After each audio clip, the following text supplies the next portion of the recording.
Bonjour et bienvenue sur le plateau de ASYS TV. Nous sommes ici en direct de la Cité internationale de Rabat à l'occasion de la 8e édition du sommet des étudiants et de la jeunesse africaine, Africa Student and Youth Summit. I'm really pleased to receive today Mr. Dr. Zietlow, Senior Project Manager, OCO Global from Germany. Welcome. My pleasure. So you just finished an amazing panel. We're talking about what is artificial intelligence, what are the prospects and challenges for Africa. The panel was really rich. It takes a long time, I think so.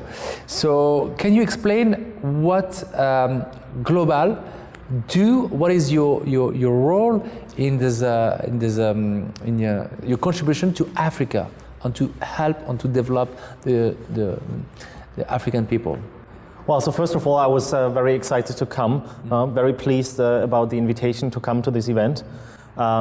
I really didn't have to think twice about coming because the whole context of the event, that it is an all-African event, so there are representatives from all over the continent, which is unique. Then that you have speakers and government officials, private officials, but also students in one place coming together. That is a very special opportunity. And then the topic of artificial intelligence has such great influence and implications on the future of the societies, of the economies, and basically how countries will live and will cooperate in the future. So, I mean, a lot of these points were touched in the panel. We couldn't discuss everything. We could have gone on forever, I guess. And that just reflects the importance and also the need to talk about these issues. Alors, let's stay about the AI because it's, I love the subject. All the countries are investing a lot in AI, but Africa, so Morocco, we are really late about this, and we didn't invest, and I didn't heard any investment from Africa to the AI. Do you think that could be a problem for us in the few years coming? I think you're right. Africa is lagging behind in that sense.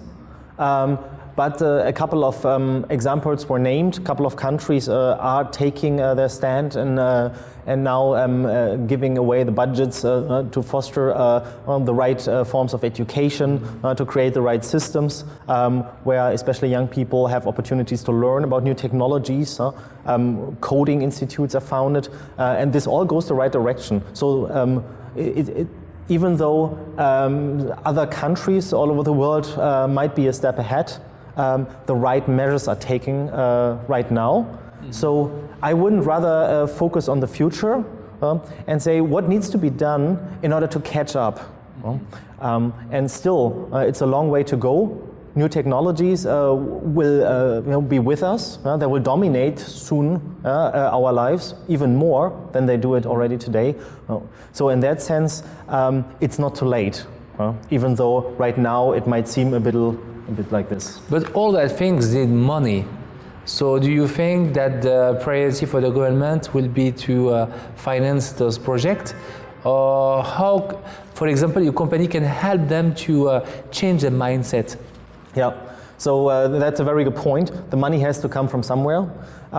So when it comes to money, it's always the question of who benefits from it. And in this case, it's very clear. You have basically two groups. On the one hand side, it's the government. It's a strategic topic for many different reasons. And it's the companies that directly benefit from developments in that sector, how they can optimize their business models, how they can create new business models, but also how they can stay competitive in a global market. Mm-hmm. AMSI was one of the organizers of the Africa Students and Youth Summit with the ASYS, you know, All Africa Students. You told me that you follow AMSI. What is exactly the way that you follow this kind of organization and also the same organization in Africa? Well, in our business as a global consultancy for trade and investment promotion, we usually work with governments all over the world on a national level, on a regional level, but also on a city level, on a communal level, in order to support in terms of economic development. And then we work with different government actors in the field from each country to country. It depends which organization it is, in order to, on the one hand side, figure out what is the right strategy for the country, what needs to be done in terms of investments, which sectors, which clusters, for instance, need to be built, what are the most important technologies that need to be fostered, and that's, for instance, where artificial intelligence can come in. And because we work all over the world, we can see that this is not a regional issue in certain continents or certain regions of the world. New technology development is a hot topic all over the place.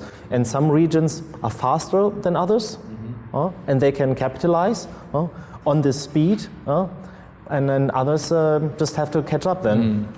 What is your recommendation for Morocco? What kinds of sector should we develop, in your point of view, I mean, because each country have specific sectors. We don't have petrol, we don't have gas oil, but we have agriculture. What do you think about our sectors? To be honest, I don't have the blueprint ready for Morocco. But what's always important is, and that was also part of the discussion today, that the right approach must be a specific one that is tailor-made for each location. So each country is different, and even the regions within each country are different. So when you ask me for the sectors that needs to be developed, it's not that we can look at other countries and we want to follow their model. We cannot look, for instance, towards Europe or the US and say we want to become such a country. We want to create the new Google or the new Facebook or the new Siemens as an industrial company. Probably that doesn't work for historic reasons. So it's rather that the focus should be on the resources and the capabilities and the potential that the country has. And the answers might be completely different what we think at first glance. So that, and also might be completely different from our neighbors. In that case, for instance, Tunisia or Algeria might focus on completely different sectors because it just makes sense for them. So, and that's the exercise that has to be done for Morocco, especially then the government agency and the government in general has to develop this country strategy. Thank you very much, Dr. Kim Zietlow. Hope that you will have a good time here in our country and enjoy the 8th edition of Africa Student and Youth Summit. Thank you very much. Thank you so much.